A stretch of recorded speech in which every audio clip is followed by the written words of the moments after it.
This is Mommying While Muslim, recorded live and unedited. Watch as Zeba and Uzma record their podcast, see their reactions, and find out for yourself what all the buzz is about. This episode of Momming While Muslim is brought to you by Everybag, and every bag for every you. Take an extra 10% off your order by using promo code MWM10OFF.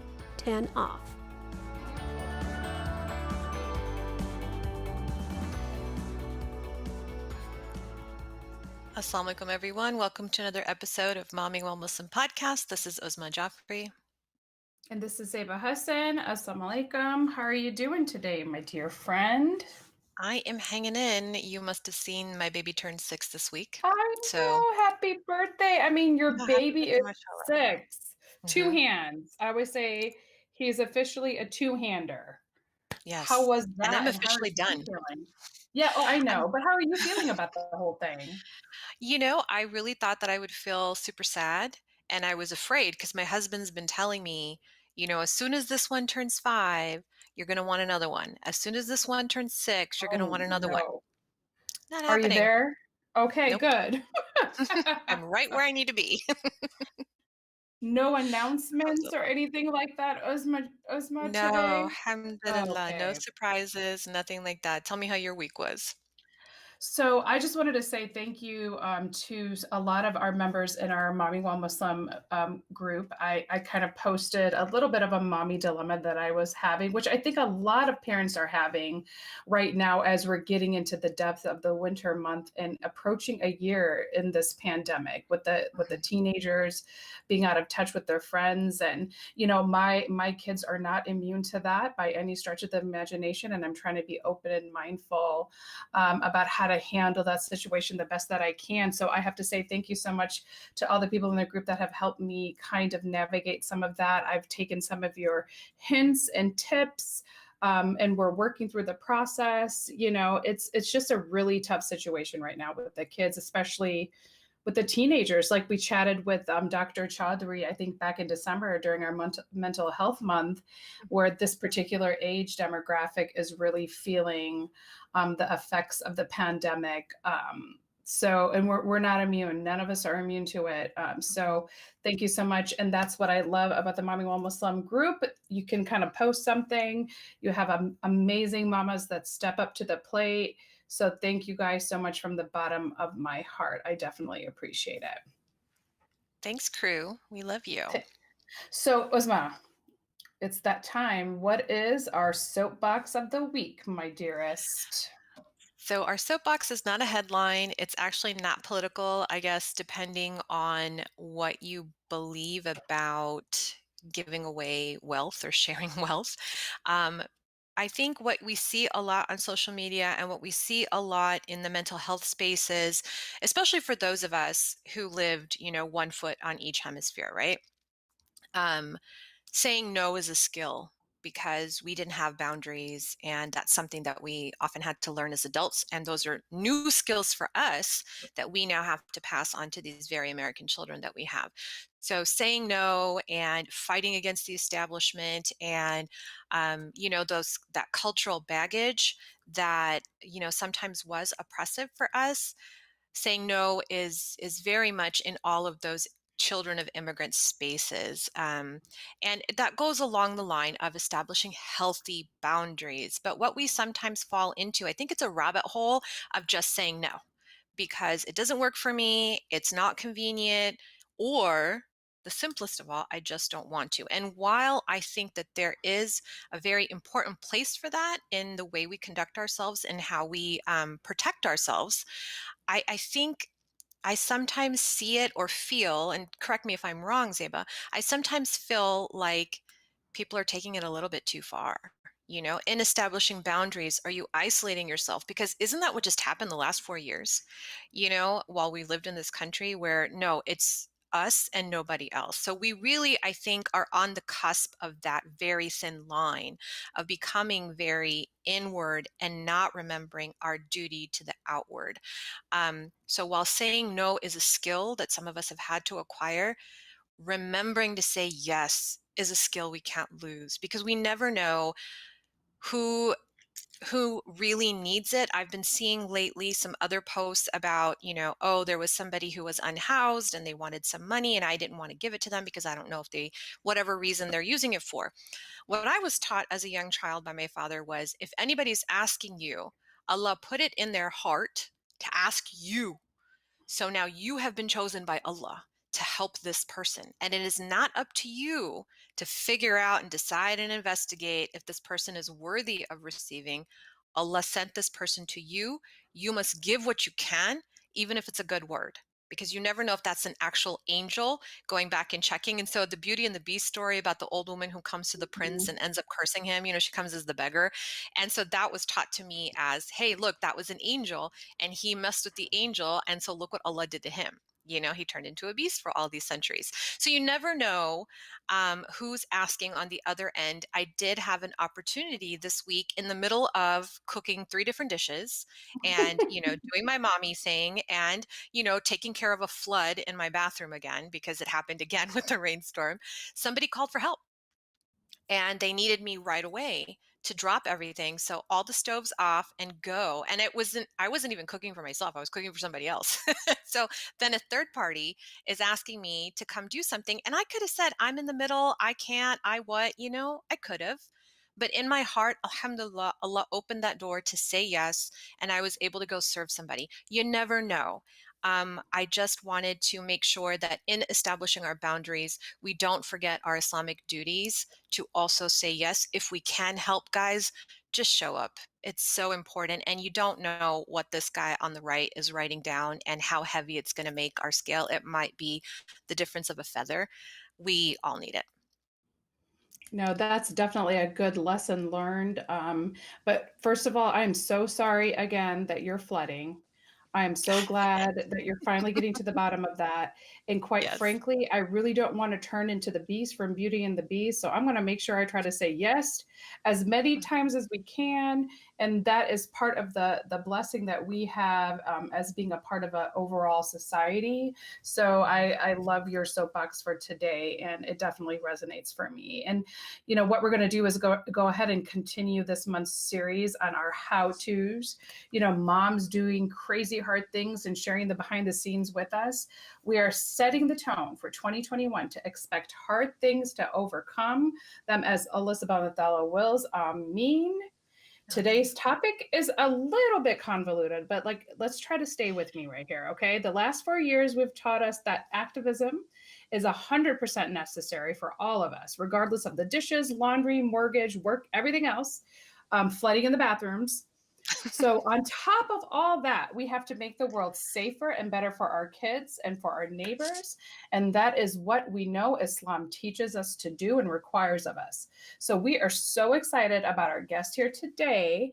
We are joined by Mona Hayther. Some of you guys might remember her and her husband. I think it was in Cambridge, Massachusetts. They were giving out donuts in their Ask a Muslim campaign event that made global headlines, absolutely global headlines. And she was one of the first women who literally lambasted the traditional picture of pregnancy and Muslim pregnancy at that. Because, aren't we supposed to be hiding it behind our veils, which we were not going to do. In her video, Wrap My Hijab, that came out in 2017, it was the top protest music video of the year and one of Billboard magazine's top feminist anthems that rocked our world. She's going to give us a little bit of an insight in the behind the scenes as to how she has her creative process, as well as the production of protest poetry and music.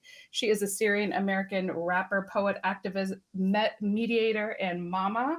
Mona plays concerts, gigs, performs poetry, offers workshops, leads routine. I mean, what does she not do? I have no She clue. is from Flint, Michigan, from the Midwest, like some of us. And she has actually her master's in Christian ethics, which is the best thing I've read all day. Welcome, Mona Hayther, today to Momming While Muslim. Assalamu alaikum. Welcome. Wa alaikum salam, Uzma, Zeba. It's so good to be with you guys finally. Super excited. One thing I just want everybody to note is Mona got how many people showed up when you gave out donuts at the Meet a Muslim event? Girl, that was a long time ago. Let's see if my mommy brain will work. Right. It I was know a there's lot. pockets of memories gone. It was yeah, I've had a child in between then and now, another child Mhm. in between then and now. So it's been a long time. But yeah, it was a lot of people initially. We started it right around at Christmas time, I believe. Mhm. So end of December.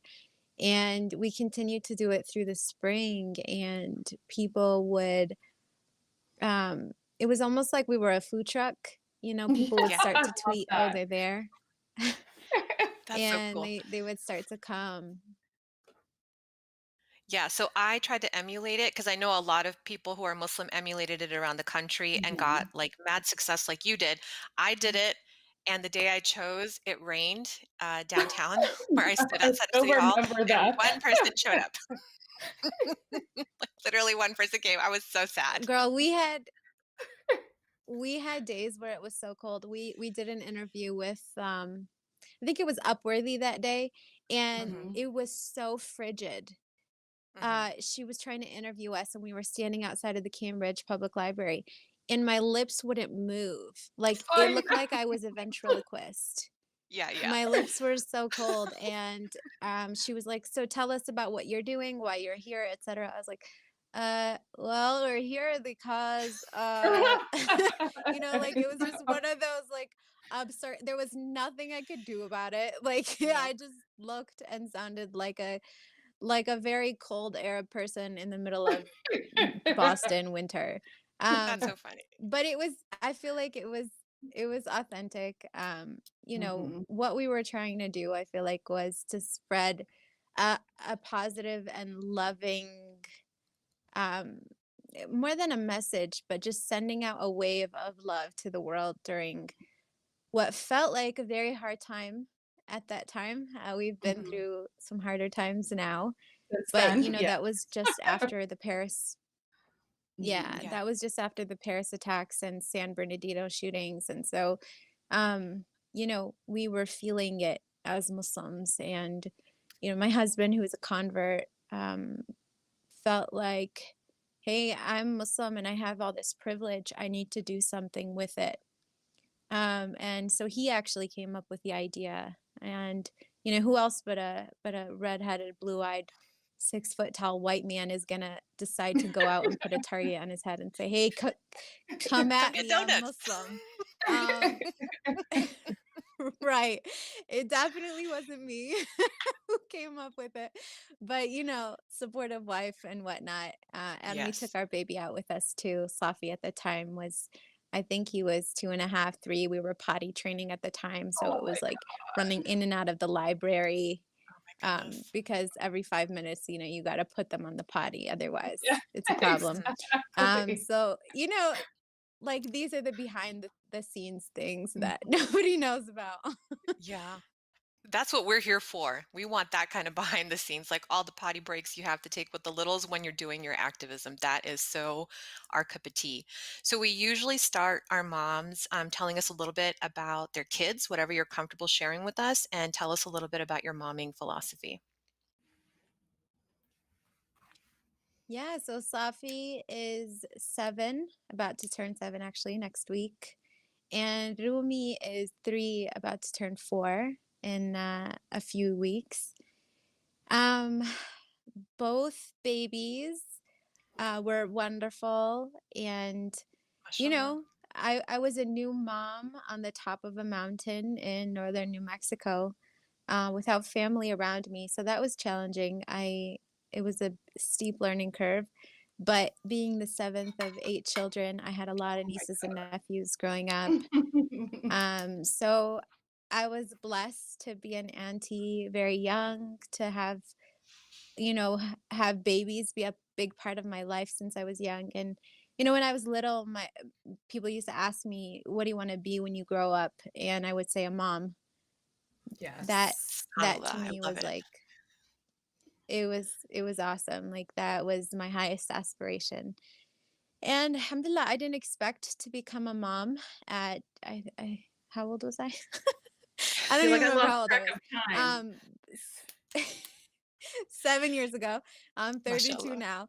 Alhamdulillah. But yeah, I didn't expect to be a mom at that age. I had so many plans, but Allah plans and Allah's the best planners. So, and after my older son was born, we weren't exactly sure where we were going to live. We were traveling. We had lived in an intentional interspiritual community, which Mm, is a sort of a vestige of the old commune era. But mhm. it was clear that we couldn't raise our child there. Pretty rustic, pretty rugged, no bathroom in the house, no running water in the I house, a house made of adobe and earth. So, trying to do cloth diapers in an adobe house with no Mm. running water, not that smart or fun. Yeah, But very we hard, especially when yes. you're a new mom on top of everything else. Like, Yeah. I can't even imagine that. I can't Maybe even if you had imagine. a village and there was a village diaper washer, that would work. Oh, yes. Yeah. Like, when you go I would down to pay right. the for that. river like, you Yeah. go down to the river and everyone's kinda, like, talking to each other and you're all cleaning your diapers. I would be so on board with that. Yeah. We should think about A that. That could be sustainable life. super fun. The sustainable life, exactly. So I know, Mona, Ditto. were you 8? I think you were like 8 or 9 months pregnant with your second in this video that we're gonna show a clip from. So this is roomy in your body. It's not my hijab. So Joe, could you cue that up and we can just show a little clip of it for our audience right now? It's one of my favorites.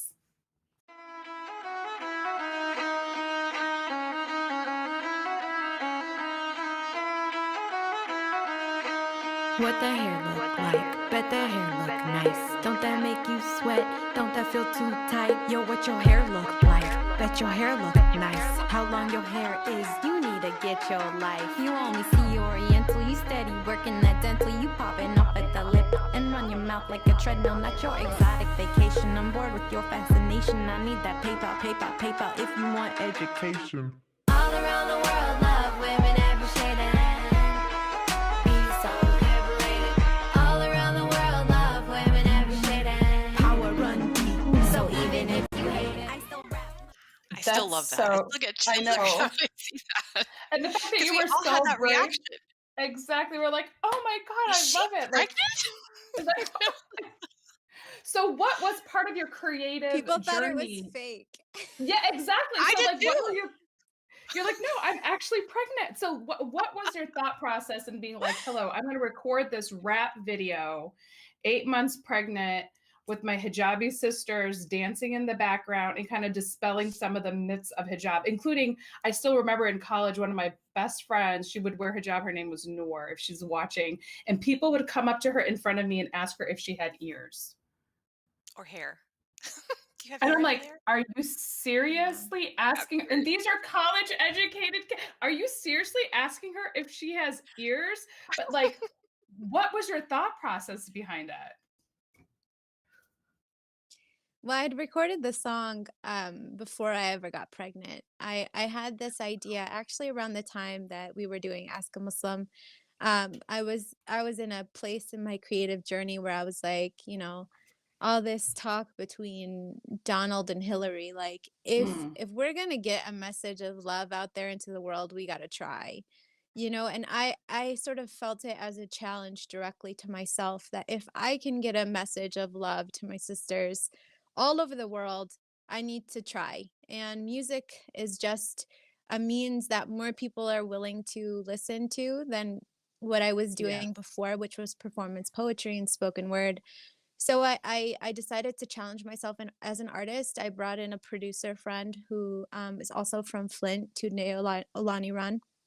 And together I had the idea for the song actually on the flight out back to my hometown to try and see if I could actually make music, if this was something that was possible for me who grew up without music in a in Mhm. a in a in a culture that told me that actually music was forbidden.